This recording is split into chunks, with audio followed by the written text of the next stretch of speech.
Hey everyone, it's Ryan here with my reactions to WWE Extreme Rules 2021, which took place last night, finished about 4 o'clock. So I've basically taken the afternoon to relax and basically streamed the game for a couple of hours. So whilst as uploading, I'm now doing my reactions before work. Um, so yeah, a show of two halves is what I originally thought when I watched this. The first half being good, the second half being questionable, and we'll get into it. So, didn't bother watching the kickoff because before the show there wasn't anything really announced for the kickoff. So I was like, the match would be whatever the match is would probably be pointless.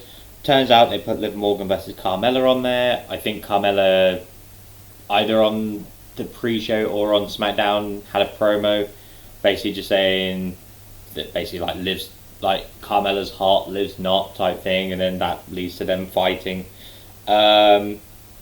Eventually, after about 10 minutes or so, Liv does win the match. But I think the biggest thing taken from the pre-show is AJ and Omos jump the New Day. Bobby Lashley then helps in a way, so it sets up a 6-man tag that then opens the main card. So that took me by surprise when I actually put the main card on, that we opened with the 6-man tag. It was weird going into it that Big E, the WWE champion, was not booked for the show. They only had 6 matches booked at the time. It then became 7 matches. I'll be honest, for a match that was sort of thrown together last minute, this was probably one of my favourite matches on the card. It was a great opener between them, a lot of back and forth. AJ out wrestling Kofi and Xavier.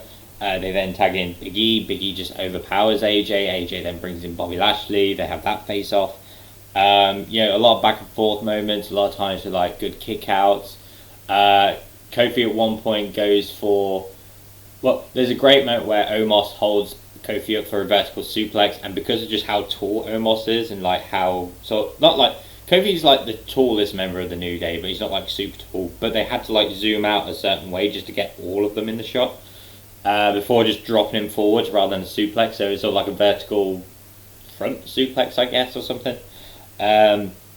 There's a bit where Kofi goes for his springboard to outside and Omos just chops him down. The end comes when AJ he's about to go for a phenomenal forearm, and as he goes for the springboard, Lashley tags himself in. Big E ducks the phenomenal forearm, and as AJ turns around, Lashley comes running in to try and spear Big E.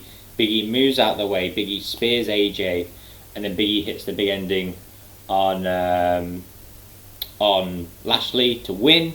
So he's now pinned Lashley twice. A great opener, a lot of fun. Took about 20 minutes, I believe the match did. Great way to open the show. It was kind of weird going into it. We had literally one Extreme Rules match of the show, Extreme Rules, but I think a lot of people sort of treat these pay-per-views like Hell in the Cell or Elimination Chamber or something, where it's like every other match is just pretty normal, and then you just have the one big match at the end, which is basically the selling point of the pay-per-view. A lot of fun with this one. Lashley then has a backstage promo, essentially, in translation, calling Big E a coward for using his briefcase to cash in on Big E whilst he was injured, and he only beat Lashley tonight because he had partners like AJ and Omos. So he's like, alright, I want you one-on-one, just me and you, tomorrow on Raw for the WWE title. We'll then get Big E's response later on, which I'll get into at one point. Then next we had the Usos versus the Street Profits for the SmackDown tag titles. Story going into this one is Montez has injured ribs because of the beatdown on Friday, mainly by Roman and the Usos, being slammed through tables, spear, splashes, all that stuff. Angelo Dawkins wasn't there, but now he's here with him. And Angelo Dawkins has taken both of them out. He goes, I'm here now, what are you going to do about it? Another great tag match between these two. Like, Usos and New Day are great together. Usos and Street Profits are also great together. Street Profits and New Day can be great together if they ever face each other on a more regular basis. Again, this match goes about 20 minutes or so. A lot of good kickouts. There was a couple of times where I generally thought it was the end of the match, but there was kickouts. There were brief moments where I thought maybe the Street Profits could win, but Eventually, the Usos keep targeting the ribs. They hit the double splash for the win. So the Usos retain the SmackDown tag titles. There's a funny backstage segment later on with Paul Heyman where he's on the phone to someone and he's trying to explain the draft. He's like, "Look, just give me a minute," because like Kayla is like just stood there with a microphone, just like slightly out of shot. It's then like pans out because Paul Heyman like looks over and sees her. She's like, "Who you on the phone to there, Brock?" Like she's doing this like really pestering journalist. And like Paul has this great, I love Paul Heyman in these ways because it could be another journalist, a journalist, not that you really are one, and like just these little digs and all this stuff. And then like the Usos come along and like, "Yeah, Paul, we won. We're gonna go celebrate." And Paul Heyman's like, "Right, I've got to go because I'm gonna go celebrate with the Usos and get ready for the Tribal Chiefs match tonight." We then, I believe, get because I'm looking based on my predictions post here. We get the women's title match, the Raw women's title match between Charlotte and Alexa Bliss. I didn't realize it was in Columbus, Ohio, which is Alexa's home state or hometown even. Charlotte Flair comes out with a Venom-inspired outfit, which is pretty cool. Alexa doesn't do too many spooky things. She does that weird sort of walk that she does, like when she's sort of like on all fours and she like puts her foot over her arm, and she like does that a couple of times. Like Lily's just sat in the corner. It's a very back and forth match. Alexa Bliss bringing out some of the normal moves. Charlotte Flair just sort of out wrestling Alexa at times. But Alexa gets some moments in there. Eventually, Charlotte grabs Lily, throws it at Alexa, hits her with a big boot, natural selection, pins her 1, 2, 3. Charlotte is still your champion. After the match, she then rips up Lily. Alexa then goes mental, she pounces on her, starts like just beating her down. Eventually Charlotte throws her over the table and just walks away. So I don't know, like I get this a lot with Charlotte where it's like they have to keep her being strong. Like the Roman experiment that happened a few years ago, people got really annoyed by that. Charlotte seems to be, she's like going that extra level with it where it's like they benefit from her in the ring, but when it comes to the end of it, no one benefits from facing Charlotte. Rhea Ripley didn't. Nikki ASH didn't. Nia Jax didn't really. Shayna doesn't. Becky's been like pretty much the only one that has sort of benefited from it, because the only times like when Sasha and Bayley have one-up Charlotte, they then get one-ups by her on the pay-per-view. This doesn't do Alexa any favours. She then comes in, mourns the broken doll of Lily, trying to put it together. I think she has like some like weird white, like equivalent to a blood tablet, but it's like white, and she's meant to be like frothing at the mouth, but it just doesn't work because you see the puddle of white in her mouth and like the little bits eventually coming out, but it just doesn't come off so well. I almost put in my group chat, I was going to be like, well, that's going to be a certain there's going to be a certain little tagline thing or like logo put on it if it was done properly. Maybe this is Lily gone for good. We'll find out on Raw tonight, I guess. Speaking of Raw tonight, Big E then gives his response to Bobby Lashley and says, "Oh, you think I'm a coward for this? Well, guess what? We're going to have that match. Me and you, we're going to open the show tomorrow night for the WWE Championship." So basically, they're using this pay-per-view to promote a match for a world title, on the following night. Why not have the match on the pay-per-view? I don't know, it's a weird thing, but I get it. Like, my guess is it's going to build up to some shenanigans, because it always does. I was fine with the ending to this match. It was sort of just the post-match stuff, which was weird.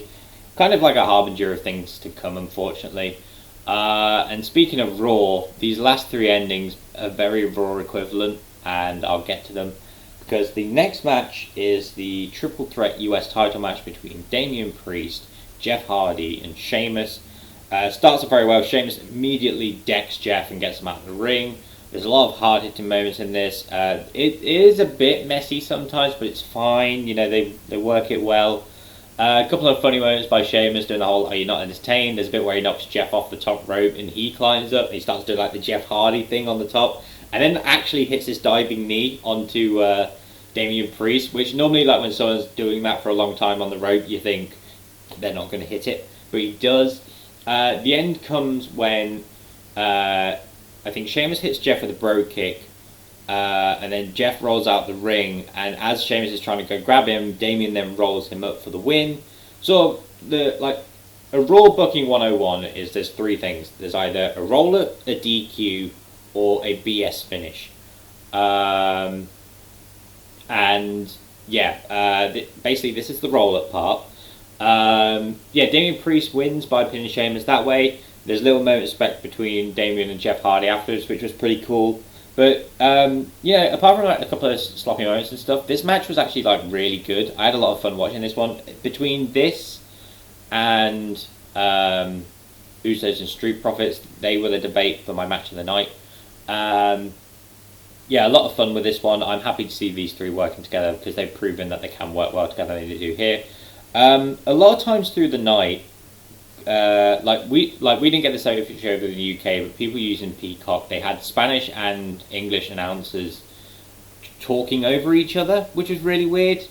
Apparently they temporarily fixed it and then it just started happening again. For some reason, since they've signed with Peacock and put the network on Peacock, it's just not gone well for them.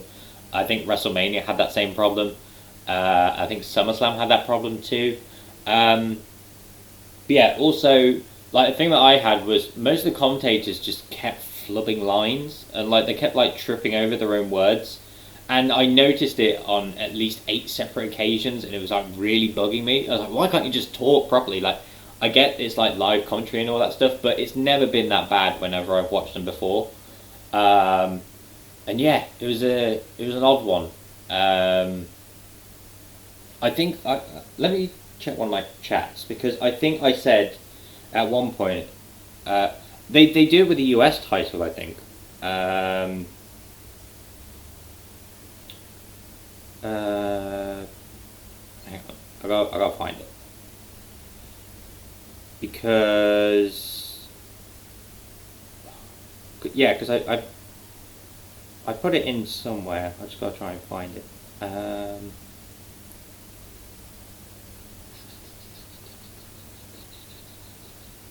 Sorry, I won't try and be too long.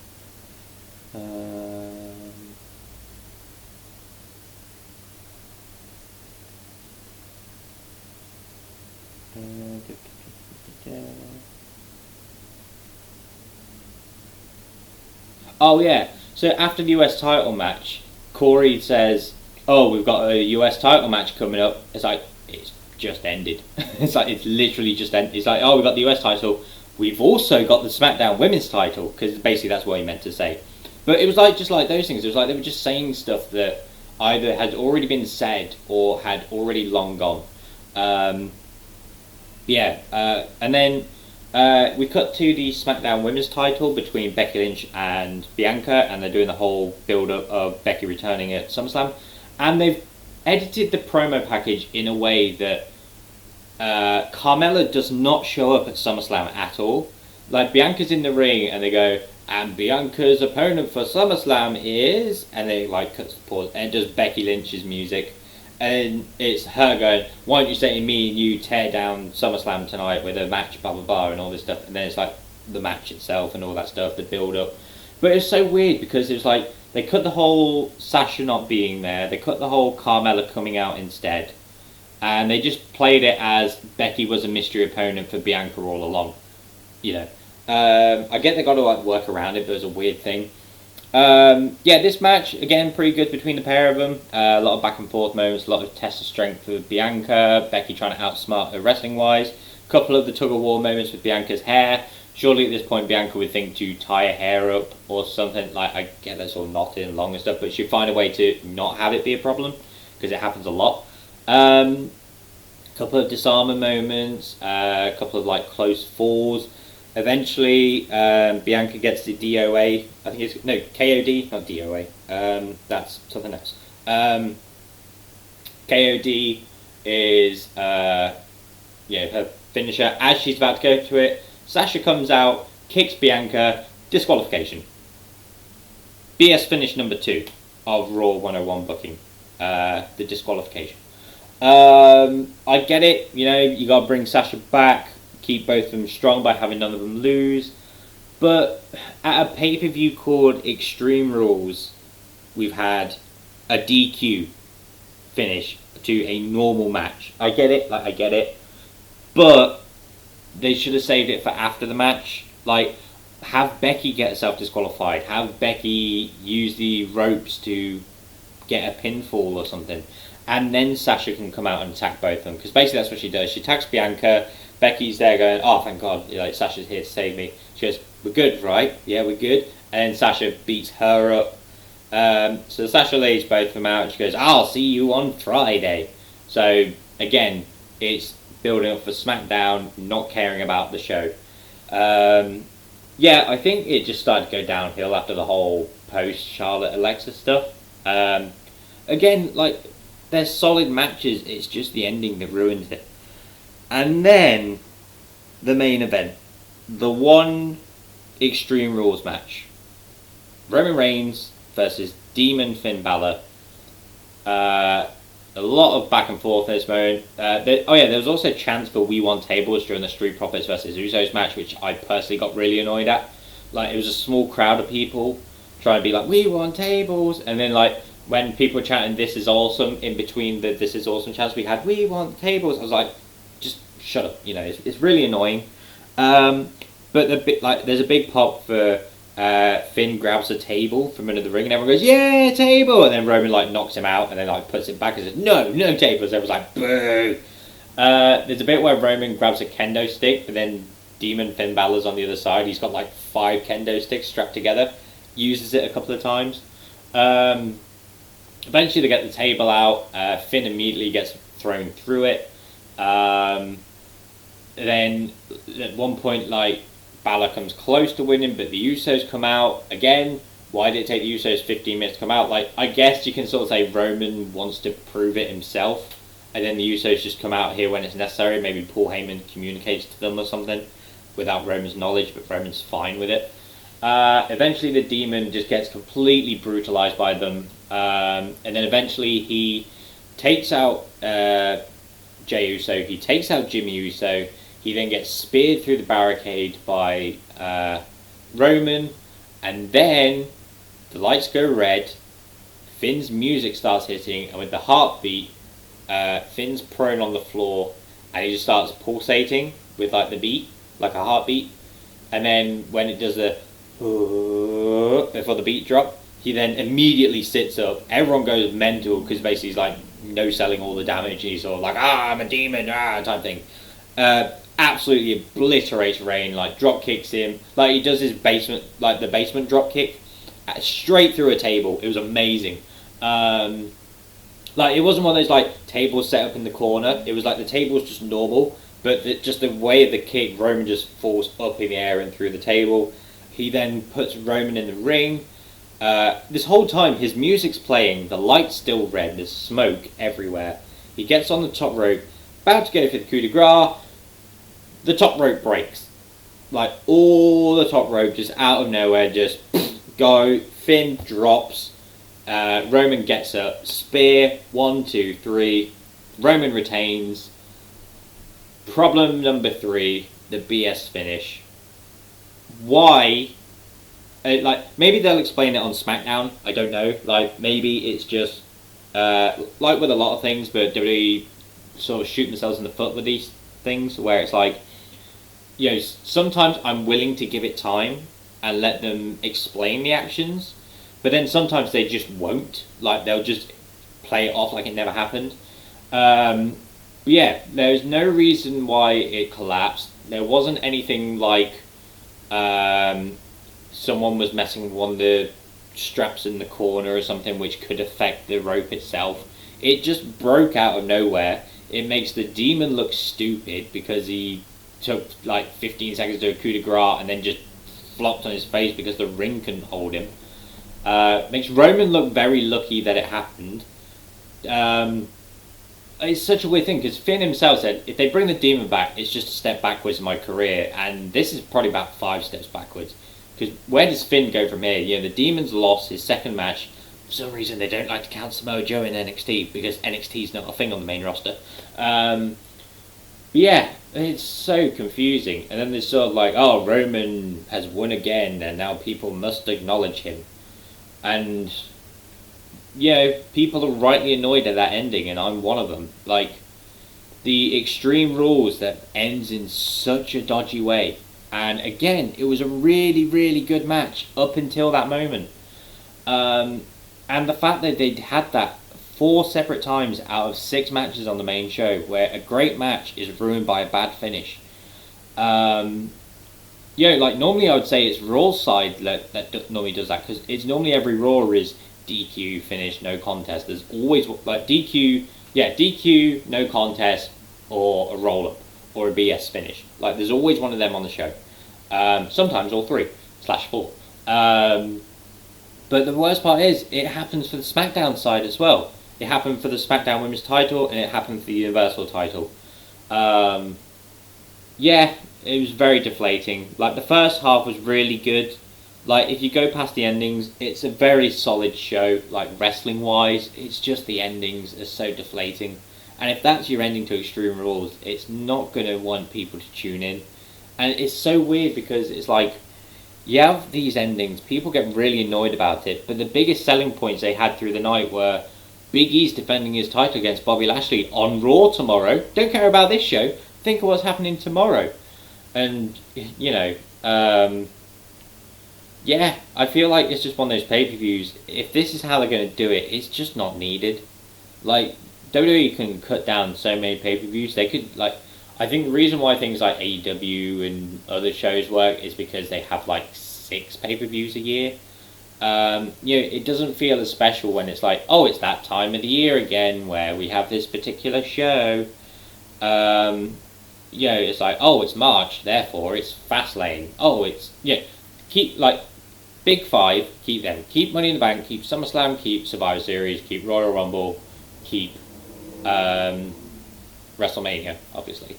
I would say other pay-per-views to keep are maybe Elimination Chamber between Rumble and WrestleMania, and build it as this last chance for certain people to try and get into WrestleMania. Because it's like the giant grueling step before you get there. Like, can you survive the chamber and make it to Mania type thing? Keep any ones that aren't a match type, essentially. Like, you got No Mercy, No Way Out. I don't even know if they do those anymore. Backlash is fine for a pay-per-view name. Like, I get it's sort of like WrestleMania Backlash. Like, that was the whole point of Backlash in the first place anyway, was to be, these feuds that aren't sort of finished from WrestleMania, finish them off here. And then the weird thing as well, the draft is happening again in October, a couple of weeks before Survivor Series, so it makes Survivor Series a little bit pointless because the whole bragging rights for brands thing. Like, unless you put something on the line. Like, I remember a couple of years back, they had this thing for Raw, like the Raw team especially, they're like, if you win at the pay-per-view, we will give you all future title shots. Like, have that as stakes. Have them have a reason to be in the match, not just because, well, I'm part of the blue brand, I'm part of the red brand now. And some of them, it's like, they'd been there for 2 weeks, so there was no brand loyalty for them. Like, I can't think why they can't go back to late 2000s, early 2010s. The draft happened either the week before the, pay-per-view after WrestleMania. So, back then was essentially Backlash, to finish off the feuds. You had the drafts before that, so they could finish off rivalries and then go off to their own brand. Some of them would still technically be like a Raw Superstar facing a SmackDown Superstar based on whatever. Or have it after that. Do you remember the initial draft in 2016, which was, that took place before Battleground, Battleground's a pay-per-view that's nice to keep. But they had that, and they had the WWE title, which was the triple threat, Seth, Roman, and Dean. Dean was on SmackDown, Seth and Roman were on Raw, and Dean won, so the WWE title went with SmackDown. There was a purpose for having the brand split back then, was literally just who's taking the title with them.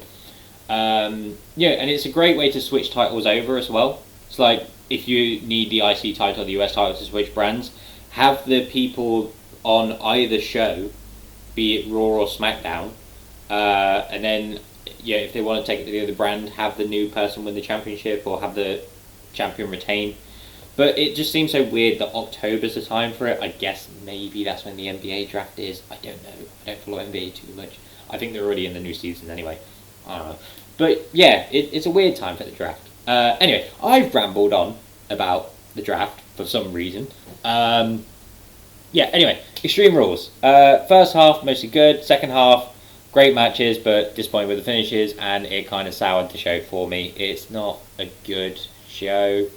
Every champion retained, so I guess we'll just see what happens on Raw and SmackDown. But it does make it very difficult to want to tune in. I think the only thing for Raw that's appealing is Big E and Bobby Lashley.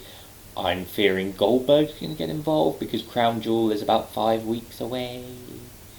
I think it's 5 weeks. Is at some point, but it's going to be Goldberg, Lashley, probably Goldberg, Big E. Even a triple threat. But yeah, that's pretty much what I thought of Extreme Rules. I almost aced the predictions. Didn't count the 6-man tag because they did it last minute, and I guess technically Bianca wins by DQ, so But yeah, that's my reaction to Extreme Rules. Thank you for watching this, and apologies for the ramble about the draft, but there it is. Thank you for watching this, and I'll see you in the next one.